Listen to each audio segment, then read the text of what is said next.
په خوب کې د جناب نبی کریم صلی الله علیه وسلم د رحمت للعالمین زیارت کولو تعبیر سره نن ان شاء الله تعالی په دې باندې خبره کو. ډیر کسان داسې دي چې هغه په خوب کې د نبی علیه الصلاه والسلام زیارت وکي، بیا د هغه تعبیر ته موسکی. نو ظاهر خبر ده چې دا ډیر بابرکت خوب دی، لیکن د دې بیا مختلف صورتونه جوړي. په بعض صورتونو کې د دې چې کوم تعبیر لږه مختلف وي. نو په دې باندې باندې خبره کو او په اخر کې ان شاء الله تعالی زتا سو ته هغه عمل خیم، هغه درود شریف خیم چې کوم درود شریف علما کرام چې کوم بزرگان تیر شوي دي هغه په کتابونو کې لیکل دي چې کوم کس د دغه درود شریف اهتمام کوي چې هغه زتا سو ته په اخر کې ان شاء الله تعالی بیانوم. نو هغه کس تبع د جناب نبی کریم صلی الله علیه وسلم زیارت نصیب کی. ظاهر خبره ده نبی علیه الصلاۃ والسلام زیارت د معمولی خبره نه ده، بلکې حضرت ابو هريره رضی الله تعالی عنہ فرمایي چې جناب نبی کریم صلی الله علیه وسلم فرمایي چې چېرې تاسو په خوب کې زما زیارت وکړئ او تاسو په حقیقت کې زما زیارت کوئ. یعنی دا چې کوم خوب دی دا په حقیقت کې تاسو په خوب کې لیدل، ځکه چې شیطان زما صورت نشي اختیارول. نو چې کوم کس په خوب کې د نبی کریم صلی الله علیه وسلم زیارت وکړي نو په حقیقت کې هغه د نبی علیه الصلاه والسلام زیارت کړل، ځکه چې نبی علیه الصلاه والسلام فرمان دي چې شیطان د نبی علیه الصلاه والسلام صورت نشي اختیارول. بهرحال راځو اول تعبیر طرف ته چې تعبیرات دي او په اخر کې ان شاء الله تعالی هغه عمل، هغه وظیفه، هغه درود شریف چې کوم مجرب درود شریف دی، مجرب عمل له کچري هغه موږ تاسو وګو ان شاء الله تعالی. زمام اراده ده تر اوسه پورې مې دا عمل نه دی کړی، ان شاء الله تعالی په خپل به دا عمل کوم چې د نبی علیه الصلاه والسلام زیارت راته چې کوم په خوب کې نصیب شي. بهرحال راځو دي تعبیرات طرف ته. په خوب کې د نبی علیه الصلاه والسلام زیارت کول، یو کس ذات چې په خوب کې د نبی علیه الصلاه والسلام زیارت وکړي نو دا انتهایی با برکت خوب دی. دا کچري کم کس خوب لیدل کچري د په غم کې وي، په پریشانی کې وي، نو د چې کوم پریشانی ده د هغې نه د نجات ملاوېدو علامت دی. که یو کس په قید کې وي، قیدي وي، هغه نبی علیه الصلاه والسلام زیارت وکړي نو د هغې د قید نه د خلاصې علامت دی، د ازادېدو علامت دی. دغه شانتي کې یو کس تنګست وي نو د هغه د تنګستۍ د ختمېدو علامت دی. که چېرې یو کس غریب وي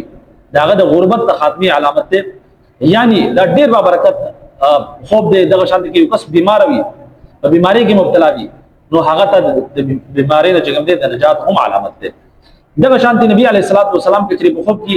په دې حالت کې ویني چې نبی علیه الصلاه والسلام غوسه دی،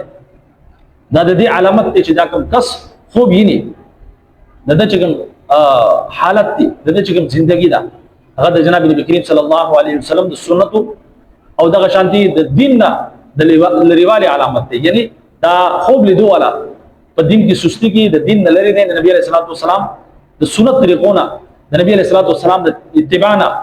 د لري دی. نو دا د دې علامت دی چې دا کس د دین نه لري دی، د دین په معاملات کې سستی کې د نبی علیه الصلاه والسلام چې کوم سنت طریقه ده د هغې نه د لري دی. نو پکار دا سره چې دا کس دی توبه استغفار وکړي او د نبی علیه الصلاه والسلام چې کوم اتباع ده، نبی علیه الصلاه والسلام چې کوم طریقې دي هغه د خپل په ژوندۍ کې راولي. دغه شانتي کچري یو کس جناب نبی کریم صلی الله علیه وسلم قبر په روزه مبارک چې کوم دی هغه ویني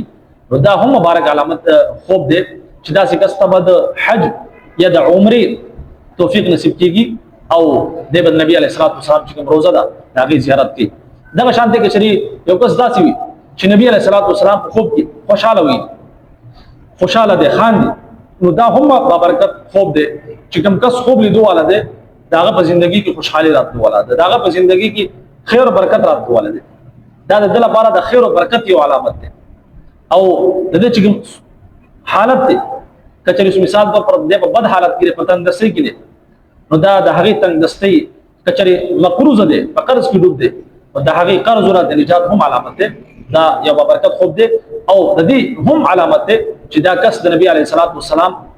د سنت اتباع کی. نبی علیه الصلاه والسلام دغه خوشاله دی، نبی علیه الصلاه والسلام د خندا د خوشحالي دا د دې علامت دی چې دا کتون کې دا خوب کتون کې چې کوم دی د نبی علیه الصلاه والسلام په سنت طریقو باندې کاربند دی، د نبی علیه الصلاه والسلام کامل اتباع کی. دغه شانتي نبی علیه الصلاه والسلام په هغه حلیه کې لیدو چې کوم حلیه په احادیث په کتابونو کې چې کوم ذکر شوی دا چې غټي زلفي کلی غپا ګیرا او دغه شانتي نور چې کوم علامت احادیث په کتابونو کې لیکل شوی دي چې کلی غټ سترګي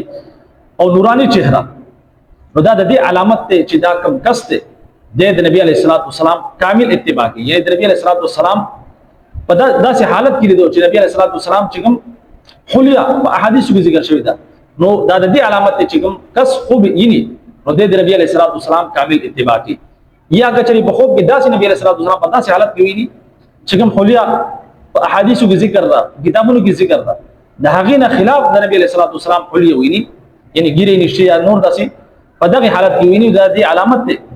چې کوم کتون کې د نبی علیه الصلاۃ والسلام د سنتونو لري دي د نبی علیه الصلاۃ والسلام د اتباع نه لري دي د نبی علیه الصلاۃ والسلام د طریقو نه لري دي نو پکار دا چې داسې کسې په واسطه خبرو کې او د نبی علیه الصلاۃ والسلام سنت طریقو تر اشي او د نبی علیه الصلاۃ والسلام اتباع اختیار کی بهرحال دا مختلف حالتونه دي نو په دې کې اکثر داسې وی چې هغه د خیر او برکت او د تنگ سینا د نجات علامت ته دغه شانتي د بیماری د شفاء علامت ته نو نبی علیه الصلاۃ والسلام په خوب کې لیدل دا یقیني طور پر د سعادت خبره ده او بیا د دې لپاره په اخر کې چې کوم عمل لې زتا ستا یو درود شریف خیمه چې په کتابونو کې علما او بزرګانو دا حدیث لیکل او مجرب حدیث له مجرب عمل له مجرب وظیفه ده چې تاسو د دې اهتمام کوئ د دې عمل لپاره چې نبی علیه الصلاۃ والسلام زیارت مونږ ته نصیب شي نو ان شاء الله تعالی د دې عمل په وجه باندې د دې درود شریف ویلو سره جناب نبی کریم صلی الله علیه وسلم زیارت ان شاء الله تعالی موږ تاسو ته نصیب کیږي په سکرین باندې هم تاسو ته نظر راځي دا ځان سره محفوظ کړئ اللهم صل على روح محمد في الارواح وصل على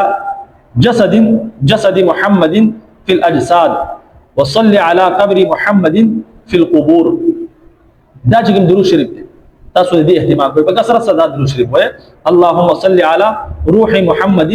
في الارواح وصل على جسد محمد في الاجساد وصل على قبر محمد في القبور د دې درود شریف تاسو اهتمام کوئ دا درود شریف دا یو خاص درود شریف دی د دې تاسو اهتمام کوئ ان شاء الله تعالی د جناب نبی کریم صلی الله علیه وسلم زیارت نصیب کیږي د هغې نه علاوه پکار دا چې موږ عملی طور پر خپل ژوندۍ کې د نبی کریم صلی الله علیه وسلم چې کوم سنت طریقې دي هغه راولو نو ان شاء الله تعالی د نبی علیه الصلاۃ والسلام زیارت موږ تاسو نصیب کیږي او ظاهره خبره ده چې نبی علیه الصلاۃ والسلام زیارت نصیب شي د دې نه غیر د سعادت خبره کومه ده چې هغه انسان هغه هستی چې کوم وجه کائنات ته چې د کوم لپاره د الله حضرت کائنات ورګل کچره نبی علیه الصلاۃ والسلام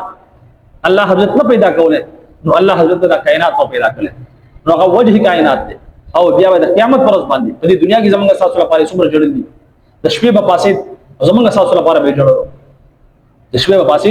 حالانکه هغه بخښه هغه معصوم دغه څه ګنا نه لیکن زمونږ تاسو لپاره زمونږ تاسو لپاره باندې نبی علیه الصلاۃ والسلام د شپې جوړلو پوره شپه چې کوم دی د الله رب عزت په بارگاه کې مولانا جوړلو چې زما امتیانو وخیا الله زما امتیان وسکی